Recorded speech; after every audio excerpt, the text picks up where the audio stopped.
Hello Sagittarius! Last 3 months ng taon 2024, anong ganap? Anong parating pagdating sa inyong buhay, pag-ibig, relasyon? Querida number 2, charot, hindi. Ano nga bang love messages tayo guys? Love reading para sa mga Sagittarius last 3 months of 2024.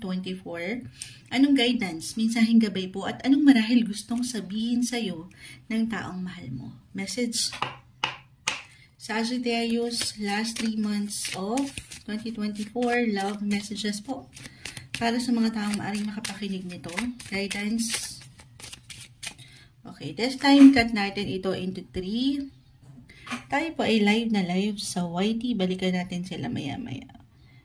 Okay. Kuha lang tayo ng ilang messages, Sagittarius. Ayan, may ilang bumagsak na. Uy! Sandali. Sandali. Eto na. Mapapasana all ka rin sa mga Sagittarius talaga. Saktong-sakto sa usapin natin ngayon or sa pinaka-topic natin, the Lovers, Page of Pentacles, the Star, and the Ace of Wands. Ayan. Ano yun, Moonshot? Nakangiti na lang ako. Parang gusto ko nang tapusin agad. Bitter si Moonshot. Hindi. Ang ganda. May kilig. May pag-spark. May pagkinang. The star is here. Andito yung pangarap. Andito yung tala. Ayan, may patala. Kumikinang-kinang pa. Ay. Love last 3 months. Sagittarius, mapupunan kayo ng pagmamahalan. Couples in a relationship, married, lalo pang paglalim sa inyong koneksyon. Para bang inspired kayo lalo to take action or inspired kayo sa inyong koneksyon. Ayan, para bang nasisimula ulit kayo sa una. Kumbaga parang meron kayong, especially for some na meron na rin talaga, wala namang perfect relationship eh. Meron na kayong ilang napagdaanan, na ilang dagok, ilang hindi ganon kadalian, ups and downs, highs and lows, through thick and thin, ayan. Ito, may ilalaban pa. Lalo pa kayong mapapalapit sa isa't isa. I see protection, opportunity para sa mas paglago or patuloy na growth sa inyong buhay, pagsasama, relasyon, pag-ibig. Or kung meron man kayong parehong pangarap, yung ilang goal nyo sa inyong relationship, ilang plans, ganyan. Ito na, sabi ko nga, merong inspired action tayong nakikita. Or a reminder na patuloy niya yung ilaban. Okay, para sa higit na ikalalago at ikapositibo, ikapapositive ng inyong pagsasama. Maaring meron kayong matupad or maisakatuparan na pangarap sa inyong relasyon. Or why not? Ang ilan ay iti-take na to the next level ang relationship na ito. Couples in a relationship, actually, maaring makatanggap kayo or kayo mismo itong mag-decide na talaga na magsama sa isang bubong or meron talagang love or marriage proposal for some of you.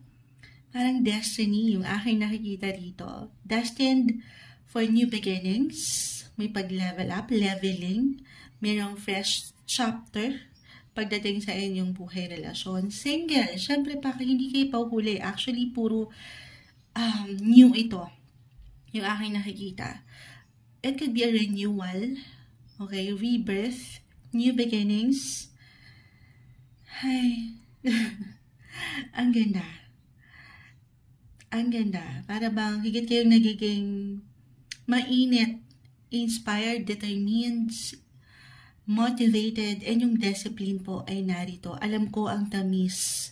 Ang tamis-tamis naman yan, Moonchild. Pero ito yung umaangat. Or maybe a reminder na patuloy nyong pangatin yung kasiyahan na yan na meron kayo sa inyong mga puso. Na alam nyong deserve nyo sa isang relasyon. Single, hindi imposible. Na-mention ko na yung destiny.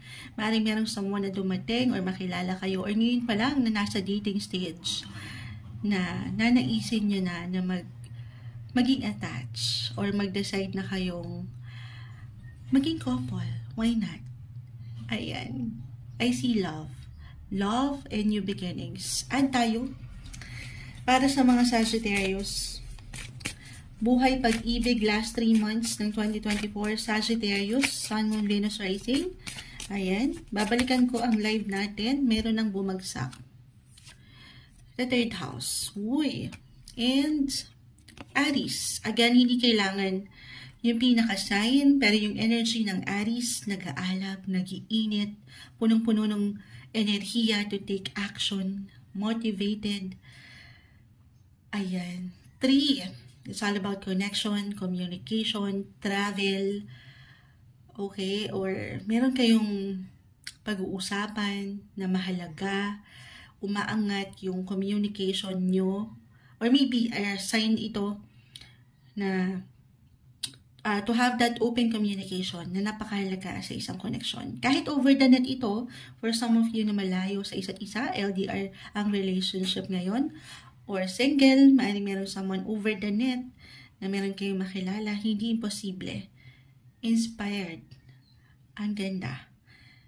Okay, ito yung umaangat. Add pa tayo. Anong gustong sabihin sa'yo ng yung person? Ng taong ito na mahal mo. Ayan na. Sagittarius. Sana ay mahalin mo pa rin ako. Parang may kanta to, no? Sana, napakanta na naman sa emotion. Sana mahalin mo pa rin ako. Sana mahalin mo pa rin ako. May isa pa. Okay, pero sana mahalin mo pa rin ako.